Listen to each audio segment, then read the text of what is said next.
All right. Welcome to the Dragon's Tome, episode 111, Dragon Magazine 111. We are here to talk about stuff with Jack and Rob. Say hi, Jack and Rob. Hi, Jack and Rob. Yay, someone did it. We are now in July of 1986, the summer of my last year before the end of high school. He's trying to do the math. Yeah. I feel like you guys are a couple years behind me. Quite a few years. Yes. Um, As a construct, time is linear, and we are younger than you now, so We were even younger than you before then. we would have to have been. It's true. We're a large percentage younger then than we are now. So, here we are. Cover of the magazine. Who is it by? The Conflict by Denis Bavot. I call him Denis Bavot now because I found out he's French-Canadian. He's not Dennis anymore. He's Denis. Denis. Oh, I didn't know he was French Canadian. Yeah, we found out that when they discussed the Canadians. So I do remember reading the cover insert there, and it says "Battle between good and evil," which I think the irony here is that they're both two evil dragons. Yeah, the white and the black dragon are both evil. Yeah.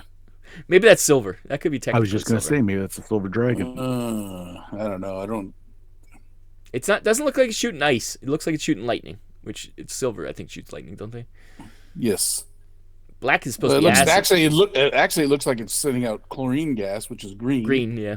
And this thing is casting lightning bolts, so I don't know what it And is. black I don't dragons are acid, aren't they? know. And who knows where this fire came from? Yeah, Or conversely, they're just making sweet, sweet love. it's true. Mm. It's sometimes those animals when they make love. A little BDSM is what it looks like. No, sometimes it's rough. The nature world, it's not loving like humans. No. But I think this is the cover for the Art of Dragon magazine cover as well, this art. Yes. If I remember correctly. It does was look like a familiar. purple- Yeah. I think so. I don't know for a fact, but I think It's a it good may be. piece. I like it. It's very dynamic. I do like the fact that this white dragon has got the jowls of the black dragon Yeah, he's in holding its on to it. fist. Shouldn't this have been the anniversary issue with the dragons on the cover, not just some dead cavalier? Well, hindsight is 2020, isn't it? Not Good editing, Mohar. Mohar. Is So that our new bits where we don't say his name properly? Because you've really leaned heavy into yeah, that. you're really investing heavy in the Mohar.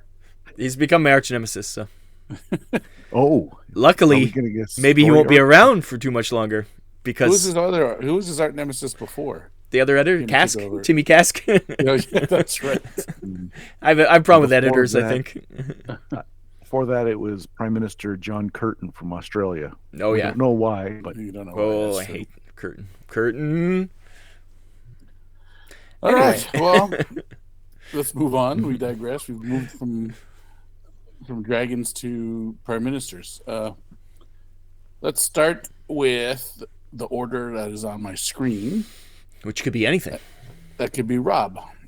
I'm starting? Oh, geez, I started last time. I thought you were going to say Jack. Let's go to page 70, 80? 70, 80? 70 80? I think it's 80. 780. 780. 80, yep. It's Phoenix. The Outer Limits of Marvel Superheroes game. It's all about Phoenix and her whole history up until at the printing time. How long did the Phoenix story arc go? Well, it's still going, technically, but the original one... Well, yeah, the original one, because It's quite a few she turned years. The Dark Phoenix, because that's when the only reason I mentioned that is because that's when X Force comes to play. X The Factor. original X Factor. I mean, that was after. X-Force. That was quite a bit. I just watched a little bit of Deadpool. That was too. a little That's- 90s. You jumped right to the 90s with that one. But Yeah. X Factor is after the Phoenix because that's when Jean Grey comes back. Yeah, and then She what's-her-face- supposedly died. Yeah. Died. Well, they find her in that capsule in the lake or whatever Yeah, it is. in the ocean. Jamaica Bay.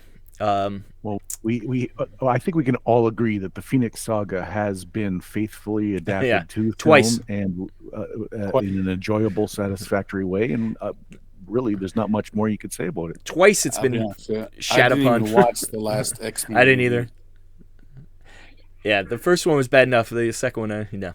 I Anyways, should probably watch it if it's free. I mean, I watched. you did watch Rise of the Beast, so Yeah, and I'm close to watching Blue Beetle since it's free too. yeah, I saw that. Yeah, so it's all about the Phoenix and then the Dark Phoenix and the Phoenix Saga, but it's really all about playing really high level. Does it? Where does it say Dark Phoenix? Oh, there it is. Phoenix Rise again. Class 1000 in Marvel Superheroes is like ridiculous. Like it's things you can't mess with, like Galactus and stuff. So it's trying to say how you could play a Class 1000 campaign, kind of. It's almost like because Immortal came out for D&D. I think he's trying to discuss the same kind of idea with playing in Marvel Superheroes. Roger Moore. It's our good longtime friend, Roger Moore. And that's who, coincidentally, wrote this book, wrote this article. So, and yeah, Roger Moore. He's not just James Bond anymore, but it's a good article about the Phoenix and high level play, which is what we don't usually get, because usually we get the stats and stuff, but this is more about how to use these crazy characters that are way too powerful. Because really, if the Phoenix wanted to destroy everything, she could. So interesting. Modern Zeus death. I'm looking at all the Class 1000 people. Oh, Ego. Oh yeah, Ego. Ego, the Living Planet. Yeah. Yeah, there's quite a few Class 1000s, but it was always a thing like, yep, you're dead if you fight these people. So Beyonder, Thanos isn't a Class 1000. Come on, he's listed there. I know he shouldn't be. Come on, Drax can beat him up. That's the movie Thanos. No, that's the comic book Thanos. That's the whole point. Drax the Destroyer. His whole point is to kill Thanos. Oh, that's right. That's because he killed his family. The movie, they kind of forgot about that in the movies. They're like, yeah. That's my first article. There you go. All right, Mr. Fike, please regale us with a tale of Dungeon Dragon and Dragons. Gather round, my friends. I will regale you with a tale epic and bold. Starting on page. Oh, okay. His page is the epic and bold part is he doesn't have any articles, so it's on to the you. Epic and bold part is a PDF page 8. If we have to cut short. The form. It is on the right-hand column, and it's called "Locals Aren't Yokels Revisited" or something to the such. It was an article in Dragon Magazine 109 by Rolf Sizer, and it's the best way of stopping the players from steamrolling NPCs in every village they come to. One of us did this article. Yeah, because we were making fun of the fact that they were worried about people just murdering everybody. I did, and basically that article had said, hey, other people other than just the no zero level NPCs would populate the area, and this is how you would ramp up to stopping people from just murdering everything. But then this person brings up another part. This Haldar Uris, maybe that's his name. I don't know. Sorry if I butchered his name. R.I.P.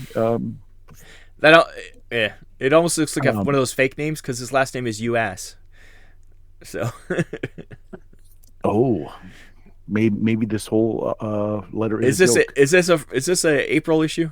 No, it's July. My God! This is July. Have I been April fooled? No. If you've been July fooled, if anything. Which you are a July fool. Anyways, what did Yaldhar Uras? Basically, he said you wouldn't even need to do that level of physical, rebuffing of the player characters. He said, and now you may disagree whether this is effective or not. He said as soon as you start messing around, all the information that you could have gleaned from these people about whatever quest you were on, you just say, okay, well that's out the window. Any services you need when you get into the town, provisions, beasts of burden, whatever, okay, that's out. And he basically said that to encourage good behavior of the players, you could just withhold the stuff necessary to play the game through, as a correcting measure. Now, would that have stopped not people, especially not yeah, especially not the withholding information, because player characters love to screw up what the GM has planned. So to be able to like totally throw it out the window in one fell swoop, they would actually jump at that chance. That wouldn't be against their. They would actually, that would encourage them to do it. So no, I don't think that would withholding like equipment and stuff. Sure, but even then, if they destroy the whole town, all the equipment's theirs anyway. So like I don't know. I think the way they did it in that article was pretty good. Just say like, there's retired badasses in this town that are going to kill you if you try this. Yeah, I agree with that, because that happens quite a bit. Yeah. Yeah. And also, I would hope that players aren't sociopathic enough to actually just try to murder a whole town for no reason. Yeah, I mean, I did have a character who had a power word kill spell, and it has a radius, and anybody who's 0 level, it just kills instantly. And I was going to go into he was evil, so I was going to go into a town, and he was a redeemer. We'll get to eventually, because he's a Dragon Magazine character class, and he was going to make an example of them to try to encourage people to join his cult or his religion. But he never got a chance to, because we were playing with a person who was not evil, who was killing all the people anyway, so by mistake. So he was out eviled by somebody by mistake. So yes, by someone who just didn't understand math or fire. yeah, but there's okay. Firewalls were a thing. I thought for a little bit of fodder for discussion, I would bring this to our attention, and it looks like we're all in agreement. Yeah, we're all in agreement that player characters are jerks. Who would, as a player character, I would see that as a way to derail the whole adventure. The subtleties of a dungeon master guiding with a soft, all this hand. book of stuff with this is going to be the next chapter in my book. Out the window because they turned left instead of right, even though all the signs say turn left or turn right. Yeah, it's yeah. That isn't encouragement enough. That's for sure. All right. Well, then let's go to my article, which would be page 10. Wow, that's right near here. So close. Good stuff for spell. Magic focusing. This caught my attention because it's an article on focuses and how to make magic focuses. It's an article I wasn't used to, because most of the focuses I played with in whatever magic sense in any of these role-playing games are there to help the magic user cast a spell at a stronger level than normal. Like a Whereas fetish. This one is basically swaps out whatever spell the magic user knows for a spell the focus is attuned to. For example, he had to say one of the spells the magic user has prepared is clairvoyance, but he doesn't need it and wants to cast fireball, and he has a fireball focus. That focus will then swap out that clairvoyance spell. That's interesting. For a fireball, casting at that level, same level as the spell clairvoyance is. But then he would lose the clairvoyant spell and have to re-memorize it. Yeah, but so it's a spell swap that I'm not so used to. It seems a little powerful, right? Yeah, I'm not opposed to it, but it does seem a little bit OP. Yeah, because the whole point of having to choose spells is that you can't just have every spell you want over. Yeah, and one of the things he says that this focus thing is to give a magic user a little more option, because he's already got, I guess, magic items in his eyes are very limiting. Our magic users only have a very limited amount of magic items and stuff they can use, and he thinks wands are over powerful to begin with. That's probably true. My thought on this was like you were saying, Pat. This was born of a DM wanting to give his magic user player a magic item that wasn't too powerful. It was in line with all the other ones, but he just didn't find one that worked. And in my head, I was thinking, but you're choosing which spell, obviously, as the DM to give him, so you know which ones you want and which ones you don't want him to have. But in my mind, I was like, well, if you know what's coming for these characters, so if you're worried that the magic user would feel useless or you need him to have a certain spell on hand, you drop this in, a couple hours beforehand. Oh, I found this, and all of a sudden it just happens to be what you need later in the story. Like I think it's. I have an think it's a anecdote very- with this. Oh, do you? You're I- full of stories I today. am, Is because this is a tragic story of Final Fantasy VII. Right before you fight Sephiroth and he murders Aerith. spoilers. Spoilers for a 20-year-old game.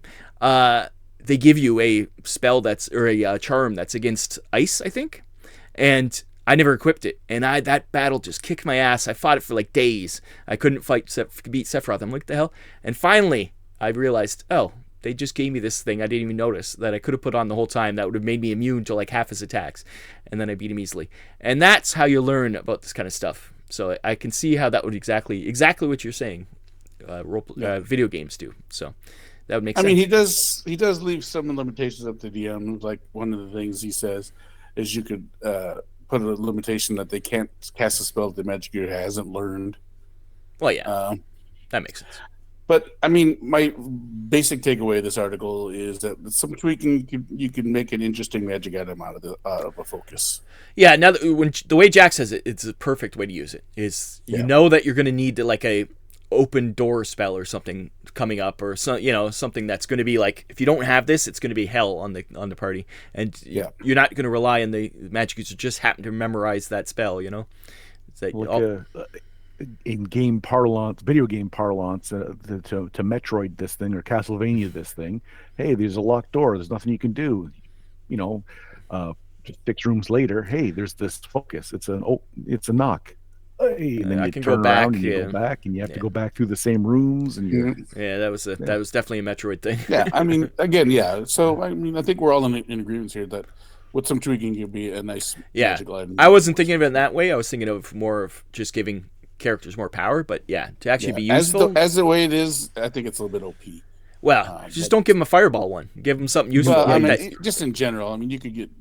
I think if it's something like you say, it's something that you wouldn't normally have, because it's like, I'm never going to learn that spell, because what's the point? Yeah. That spell is very niche. Well, if all of a sudden that niche comes up, and then you might later, since you have this item, find other ways to use that spell in other ways, right? That's another way to do it too. Don't give them fireball. You wouldn't want to just go, okay, you found this focus. What spell is it for? A roll on a table. that would be that would be horrible. That would be horrible, but used properly. He does say it's only for magic users. You don't use it for magic users because the focus takes place of the deity in a cleric or druidic sense. Yeah. I wouldn't think it would really work with either of those. Well, especially since they don't have to memorize the spell; they just have companion of spells. They just pray, and then they get so many spells a day, but they can pick from the list. Yeah. Okie dokie. All right, let's get back to the top here, Rob. What do you got? I forgot to go to the editor, because there was an editor on page 5. It is all about, there's some new people joining, but mostly it's about Roger Moore leaving to do Dungeon Magazine, and so this is the end. But it's also about how artists are selling their covers. So we did talk about Keith. He's the editor. Yes, Roger Moore is becoming the editor of Dungeon. But the other thing is that, Keith Parkinson, we saw the ad that he was selling the cover of the dragon as Prince. We're like, oh, that's weird. Like, that's an odd thing. I guess that he must be a real smart guy, this Keith Peterson. Or Parkinson, sorry. Did I say Peterson? Keith Peterson, yes. Isn't he that killer who killed his wife? Keith Parkinson, anyways, he took his art that he used for Dragon and sold it as Prince. And Mohan here is promoting other artists to do that. And I'm like, I'm amazed at TSR. TSR that we know coming up soon would be like, no, we own that art now. We reserve the right to do it. Not you. You can't just sell it off that side. So this is another sign that this is before the corporate times, because there's no way an editor would get away with saying, artists, sell your stuff that we're used as covers. Like, I'm sure they knew once the regime change happens, that art becomes property of TSR. I'm sure the cover art is property of TSR. So. Oh yeah. It makes perfect sense if you want artists to submit and you have a thing where you say, well, you submit it and we'll tell our audience where you could purchase for $50 a signed copy of your, this lovely art. It seems like, everyone's that's what it should be. Back. Yeah. It sounds perfect. But corporate culture, But also, it could be also a reason why they probably don't pay these artists for covers very much. So this may be another way to be like, hey, we'll give you publicity for your art, and you can sell it and make lots of money off it. So Yeah. it could be. So I bet they're not getting some top artists like Hildebrands and stuff because they just can't afford that, right? That Or maybe they're just paying them a fee to use their art as a cover. Oh yeah, that's what I'm saying. They're paying. Yeah, but then but not very good fee. They don't own their art. I mean, no artist would give up their art. Oh, I think now it's all covers are always owned by the magazine now. Like, I'm thinking of comic books and stuff, but that kind of thing. It's always Marvel owns all those covers. They own all the art inside. But they also own the artists. Well, sort of. They're in contracts or whatever, but. And like Pat always says, as soon as AI can replicate hands properly, artists will all just go the way of Dodo, and he loves it that way. Exactly. So as long as the AI gets proportions correct, we'll be fine. Then the world will be a better place. As long as you don't see any leggy gnomes, we'll be great. Pat is notoriously anti-artist, so. That's not true at all. Oh, he says that now. We have the paperwork to show it. I'm pro leggy gnomes, so. All right. Leggy gnomes. That's gonna be the name of. That's the name. That's the name of my. No, that's his next porn to search result. Oh, Jesus. Yeah. It might result in very different results. Yeah. Yeah. All right, Shaq. None of these people have pointy hats. What the hell? Let's what is your next article? I just dejectedly take off my gnome outfit. No, this isn't. This is not what I wanted. I'll still yank one out, but still, I'm not happy about it. Oh my gosh.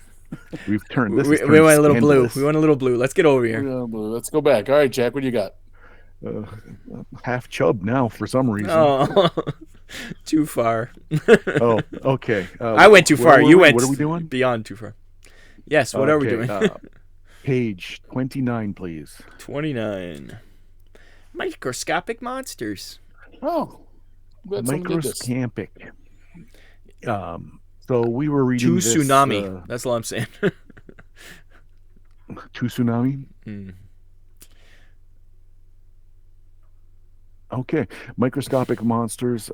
These are statted out versions of the small critters that live on our bodies and in our water and in our Hearts. lives that we just can't see them with our bare peepers. And the premise is that you could either have your characters shrink down to a diminutive size, or through means both ways. He says, in game how it could be done. You take the opposite approach and you scale these bad boys up to menace your players. And it's basically an encyclopedia of monsters of the single-celled variety. And it piqued some interest in me. And a little pulling back the curtain a little bit, we've got a little role-playing sojourn planned, and this kind of sparked little creative juices in me for what I've got, what I have to bring to the table for that event. I will say the one thing I wouldn't say negative part to this, I mean, because this is magic we're talking about, is that most of these one-celled organisms are all medium based. So if you enlarge them and you take them out of the medium, they're just going to flop on the ground. Oh, now we got some science behind it, Jack. I'm just saying. Is a magical realm. If I'm taking a if negative... a skeleton's head doesn't fall off, you can have a giant This is persiniums. my negative. I said it's very minor. In the magical world, I'm going to disbelieve and just let it be. But if I had to poke the bear, this is why I'd poke him with. This is someone who took some chemistry in his life, or biology, I guess, technically. Not only have you shat upon Kent Colbath and his idea, now I have to start rewriting my adventure that I need to have ready for April. So I mean, the one here, I think the amoeba would be the one who would scrape it all out. Yeah, the amoeba would work. Yeah, no, back to the drawing board. Pat doesn't like it. this saves the embarrassment of this. Yeah, imagine happening if you had pulled in this out in person. the actual game, and then you'd be Yes, like, yes, no, The yes. slimes. no. I'm just talking about the single cell organisms. All Pointing the in other my ones, face. all the other ones like the How slimes and molds dare you? This work just fine. you're an abomination of nature, Jack, for even thinking of this. I mean, if you put us in a pool of water and you do that, okay, Look at the done. single tear coming down Jack's face. He was so excited about this until you ruined it. Fun If ruiner. you, So if I made the water a little bit more brackish, would it work, Pat? no, I want you to put us Oh. in an Olympic-sized pool. It'll be a trap system. But I had this pun with paramecium and okay, Pat. What did he Okay, hit Pat. you with? Did he hit you with the sausage? We are in Chicago, and he does claim to be The Chicago, sausage king. I Yeah. am Yeah. Abe Froman. That's Abe my Froman. That's my nom de plume. Yep. That's true. So, Jack's now all his hopes and dreams have been crushed. So no, I want him to do this because I think it is a cool thing, and it's an inventive way to use an enlarged spell. backpedal. Not backpedaling. I prefaced with that if there was a negative in a magical world, this would be my negative. I want to fight a Globregina. Globregina. Are you Globberina. That's easy for you to say. Are you even talking? Not in English. Probably some kind of Latin. Probably. Whose turn? Okay. Well, that was my article. Patrick. All right, so then we will go to my article. Number 24 pages.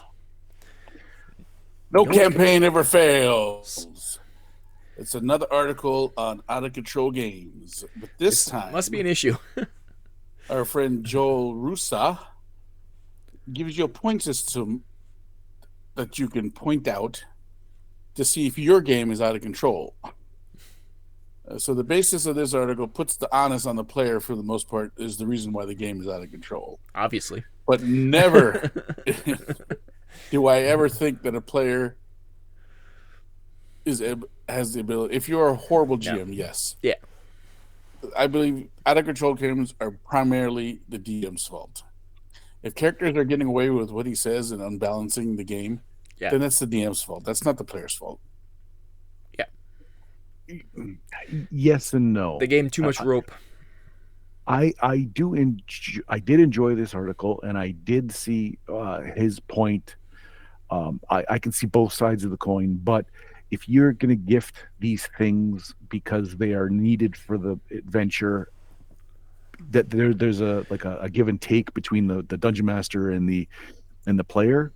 What I see might be the issue is if these players go rogue and are now these super powered abominations that you can't. If they need that to be super powered, then I think you need to figure out your adventures. Your adventure's wrong. Yeah, play it later. So I feel like I think you're right. I'd say 99.9% of all out of control games are the DM's fault. Yeah, obviously, because they control the world. So yeah. You might have bad players, but then you just don't play with them. Like that's the answer, really. Yeah, if they're going to be bad always, it's you don't encourage them or don't enable them. Or what you do is you encourage them to play better and play. And if they continue to play horribly, then like you said, it's maybe time to move on to get another person. Yeah. If they did tell you a paramecium couldn't possibly survive. I didn't say couldn't possibly survive. I said couldn't move. Then I think they float on the ether. They didn't enlarge, and then all of a sudden, I'm not in water anymore. No, they just float in the ether that is around us all at all times. The miasma. I know my science. I learned it from an 1800s textbook. Yeah, it was right after humors where you discussed bile and. There's a new thing that they've just invented called phrenology that I'm getting into. Oh my god! Yeah, if I hadn't already trepanned my own head, I would be a perfect specimen. But now, unfortunately, You did Yeah. you did do that ceremonial wrapping to make you more like those aliens. Yeah. They I'm know never cone taking. head? I'm never taking off my tinfoil helmet for someone to read my bumps on my head. I like my bumps.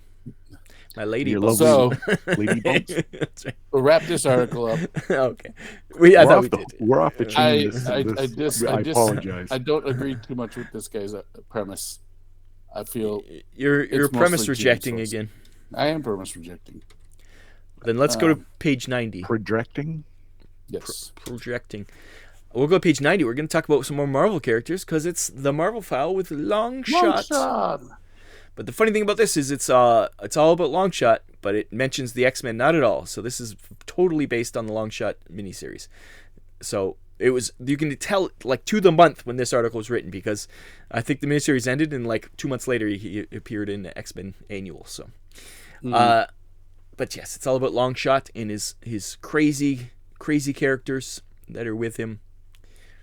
Although it's Does he talk about Mojo in it at all in any of this? Because then he used to work for Mojo. He was fighting against Mojo. Oh, But yes, they do talk about other things eventually. I thought it did. Am I going insane? Anyways, it maybe it's Longshot defeated Mojo and forced the spineless one back to his own dimension. Yes, that's the thing. But I thought it had stats for like Ricochet, Rita, and everybody. But maybe I'm going insane. I think you are. It jumps right into a champion. Yeah, I know. So it's confused. Maybe it's in a future issue. But anyways, but Longshot is all about the luck powers, and the way they do the probability manipulation is pretty fun, because it's a D100 game that when he rolls, he could choose which one's the tens and which one's the ones. So whatever he rolls. You think if Domino was That's kinda still fun. part of, you think Domino was ever? She's similar. Yep, she's got luck powers. That's what I'm saying. Do you think they would use the same thing? Was she ever in a Marvel game? Not in the new one probably, but not in the old one. No, it was done before she came around. But her powers are totally luck, where his are based on his if he thinks he's doing the right thing, which is kind of interesting. It's more based on his belief that he's doing good, that his luck works. Where hers are just pure luck. It's just she's like just lucky. She just trusts in the world. Yeah, which they kind of downplayed a lot in the newest comic books for some reason. She kind of doesn't do that as much. But yeah, it's funny how it talks about how he's a stuntman and all this stuff. It's like, well, not really. No, he's just a alien with 3 fingers and a thumb. But yeah, so it's they do talk about Ricochet, Rita, and Quark.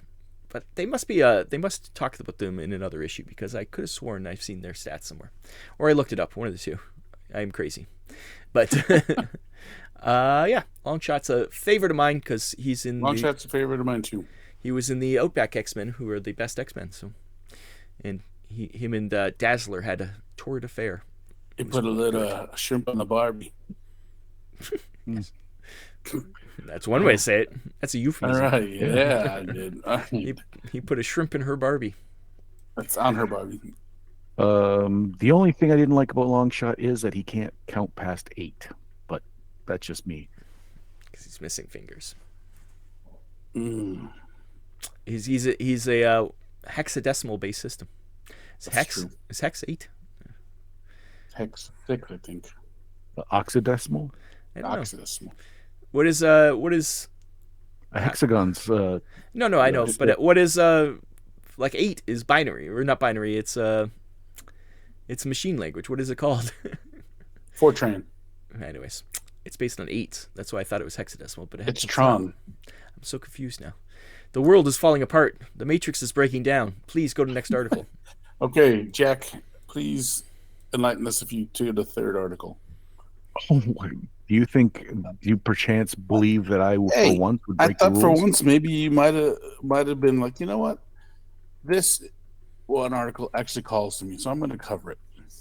I did. And those guys To my damned. allotted amount. No, I'm tapped out on Those guys on be articles. damned. I don't care if they say we only have to have 2. No, one day maybe if I had to, but today is not that day. All right, so then I will go to my last article, page 68. Nice. Pull the pin and -1. throw. Nice -1. You like grenades in Top Secret? Grenades. Well, I just like the article itself because it was a nice little article and expanded the grenades that you can get for Top Secret. And if you didn't know anything about grenades, it was a little grenade 101. Do they call white phosphorus Wiley Pete? Willie Pete? Willie Pete. No, they just called it white phosphorus. Then I don't trust it. I didn't get to as far to. I didn't know if they went to use the nickname for it. I don't think but they it do. even goes They over call it grenade what, launchers and WP? everything. So, I just wanted to point it out. Top Secret. Last month we had nukes and A-bombs. Today we have grenades. I also like how it doesn't say white phosphorus is illegal, because it probably wasn't at this time. No, probably not. In the 80s? Are you kidding me? It's probably... Yeah. I wonder when it became illegal. It was in the late 90s. We used the hell out of it in World War II, though. So because I was... Well, definitely in Vietnam they used a lot. Anyways, let's talk not about war crimes, but grenades. Jack, you were going to say you got trained in them in the 90s? Yes. Nice. Did you use white phosphorus dummy grenades, or did you? No, the closest we used was when we were doing a mortar training. They had because that's how I knew it was illegal. They had a round that simulated white phosphorus that we don't use.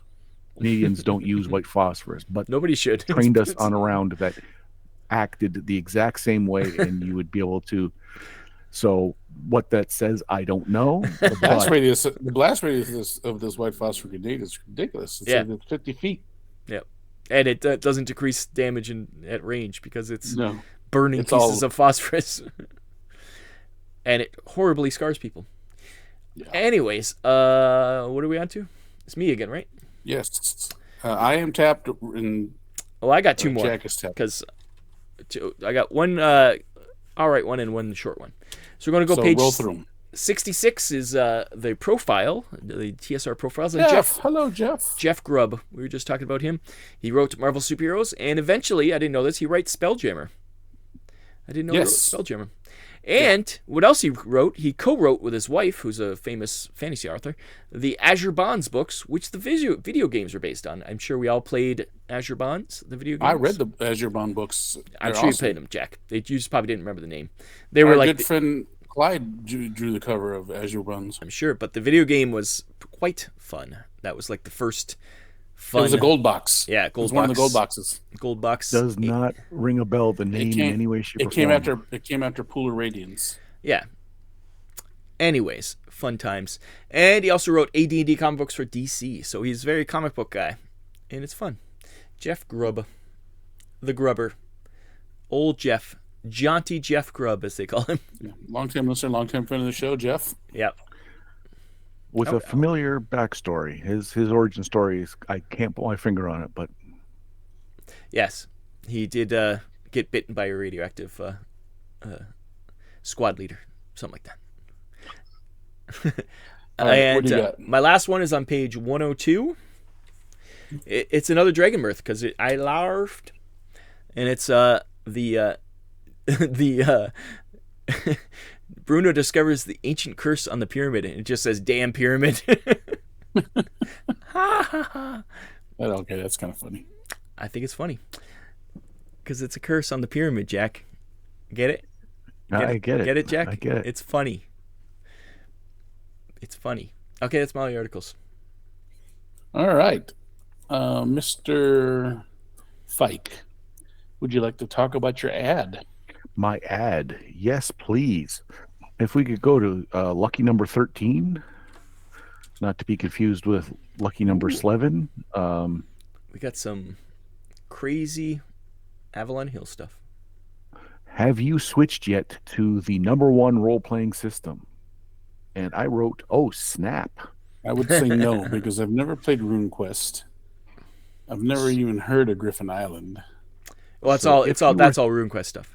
Oh, if you were thinking, hey, PSR, has this magazine as a mouthpiece, and they would never, uh, money's money. This ad here is a full blown, bringing the heat on Dungeons and Dragons, full page color. like like full on. Now, I've never played RuneQuest. I know that to this day people do. I know it through the ages. It's been one of those ones that's always going on in the background. But yeah, this is a bold ad for Yeah. a competing. Yeah, it's so funny. It's Avalon Hill now. It was Chaosium. That's why I was confused. It's originally it was Chaosium wrote it, and it's Greg Stafford, but Avalon Hill must have he moved it to Avalon Hill. I never knew that. It's back at Chaosium now. Chaosium owns it now. I know they do Well, RuneQuest Avalon to this Hill's day. defunct, so Yeah, I think Hasbro bought them. I think, but yes. it's so funny. I was like, wait, Avalon Hill doesn't do RuneQuest. Chaosium does, but it's for a little while. For some reason, Avalon Hill picked up the rights to do the third edition of RuneQuest. It's Brief moment in time. I think in this is 1986. them trying to say, well, let's get a piece of this D&D money. Yeah, but and they were like, oh, it's an existing thing. But I like how it's that's right. RuneQuest was voted best role playing system at Games Day 5, Great Britain's version of Origins.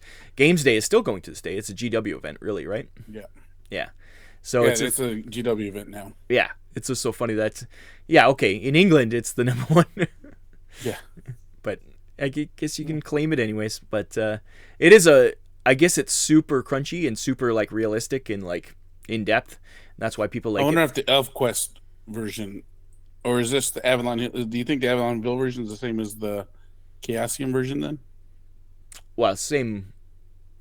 It's a different edition, so who knows what changed in editions? Like, Oh, okay. I think I see what you're saying. Like the Avalon Hill obviously bought the license, bought the property, but they released their own version. So this may be I mean, similar, but I would different say game. if we had to compare, I would it assume be it's the same. like the difference between D&D 3rd and D&D 4th. I cannot tell you one way or the other. I'm uninformed. Maybe not even that much difference. It might be more between first and second edition D&D. You know, it's like same, but not the same. Yeah. But eventually Mongoose picks it up, which I thought was funny. That's insane too. And then it goes back to Chaosium. So Chaosium only picked it back up in 2018. That's kind of crazy too. I'd be curious if the ElfQuest D&D RPG that Chaosium put out, I think, is based on RuneQuest. Quite possibly. RuneQuest, yeah, it's very popular to this day. They're still selling lots of sets of it, and Yeah, they still. I mean, we still see them in D&D. They still have a pretty huge booth there too. what's that? RuneQuest. Yeah, it's at Chaosium. They always have it. Yeah, I mean, like they have a fairly extensive library. Is what I'm trying to point. Yeah, Greg Stafford, before he died, I think, did the new version, and yeah, he's considered up there with the greats. So it must have something to it. I like to say I've never played. So if you've played RuneQuest, let us know how it plays and if we should try it out.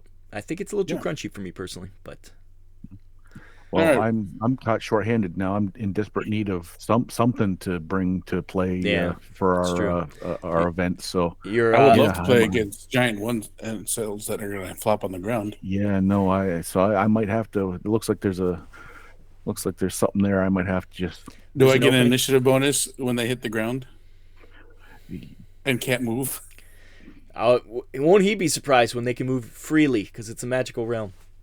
He'd be like, "That's not possible," and then his last words That's would how. be, That's impossible." how Jack gets revenge. You are enveloped by a paramecium and die. You have to sit here and There watch are while no everybody else has lots fun. No save Yeah, and Psyllium no save everywhere. and no snacks that's right. You have to That's sit your- and that's your watch the punishment. rest of the people play and have fun. And you're no just gonna chips sit there while you- and brood. Think of what you've done. Whose turn is it? Rob, what do you got? Page 25. We've talked about it before, but what the is GURPS? And it's a full page ad for Generic GURPS. Universal role playing system. This is the first time they actually, because they've kind of implied GURPS before, but this is the first GURPS ad. And yeah, once again, I'm pretty sure GURPS is still around, but this is like, It is. There's just a million versions of GURPS, yeah. like Well, that's the point, sci-fi because GURPS. GURPS can be used with anything. Ninja Turtle GURPS, Stargate GURPS. There's everything. Yes, GURPS, and it's Steve Jackson Games, the American Steve Jackson, not the British one, and Yes. and yeah, it's once again The current Steve Jackson's still making games. the other one's not making games anymore. I don't know if he's even alive. I'm going to be honest I with you. think he is. I He think looked they're both old still- in the 70s. Well, canonically, he's long past. I think they're both still alive. I mean, if we stick to show protocols, he's dead. Unfortunately, yes. Yeah. R.I.P. English Steve Jackson. All right. Well, Rob's doing that. Let's go to page. Steve Jackson is dead. Before you Long del- live Steve Jackson. Yeah. Before you delve into that, Rob, go to page 23 for us. 23. That's just two up. I could just scroll. It's sideways though. I don't like it. It's okay.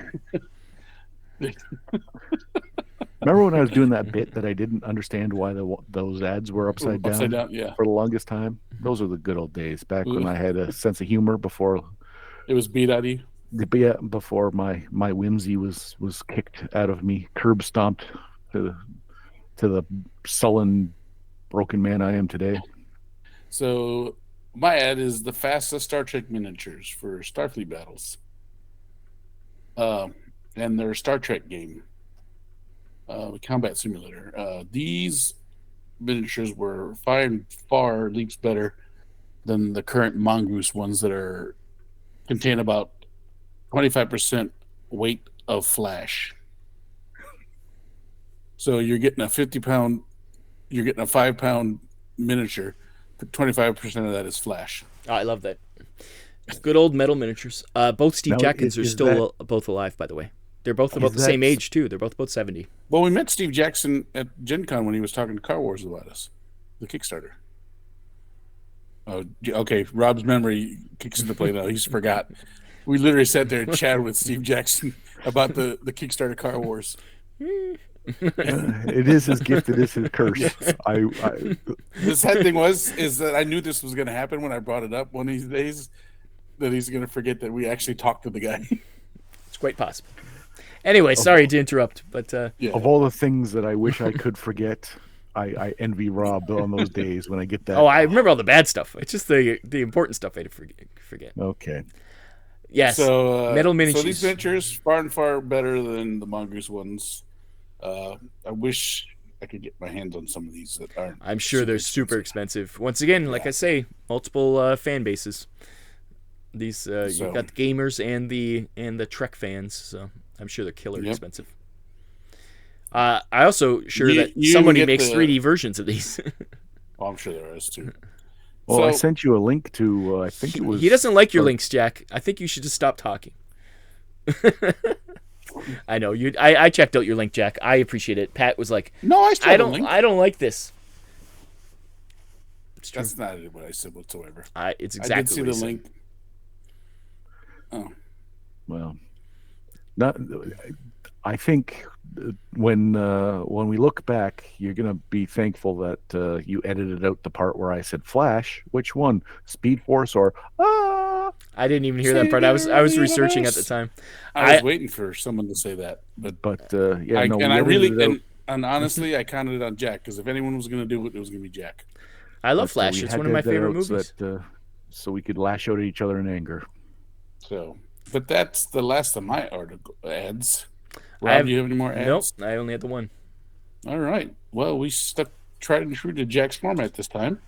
It's because it's obviously we do it. Only Jack lets the format go slip. We stick right to the rules. It's gonna be like half an hour gosh. episode too. It's gonna be perfect. There's going to be. You Okay. remember when we planned when we said, "Hey, let's do this show. We'll keep it bite sized. We'll make sure that it's a half an hour." We yeah. I don't think we've ever done a half an hour episode. I feel like those were pipe dreams because just banter and sidetracking Yeah. alone is Yeah. 30 minutes in itself. I think 90% of this episode was sidetracking. Yeah. Some ribald sidetracking too. There was. Like, don't forget the blue humor we had earlier. All right. We have to put a not for kids on this episode. It was Exactly. a melange of different comedy stylings. Well, that being said, let's put it to bed. So, like, share, and subscribe. If you enjoyed the show, please comment. If you did not enjoy the blue humor, apologies, but it's not going away. Oh, I was not pointing to the comments. No. All right. So for the Dragon's Tome, I've been Jack Chopper. started it. I'm Jack. He's the bad one. I'm Rob. I'm the good one. Yes. And we will see you again next week. Thanks for watching. Bye-bye. Bye-bye. Adios.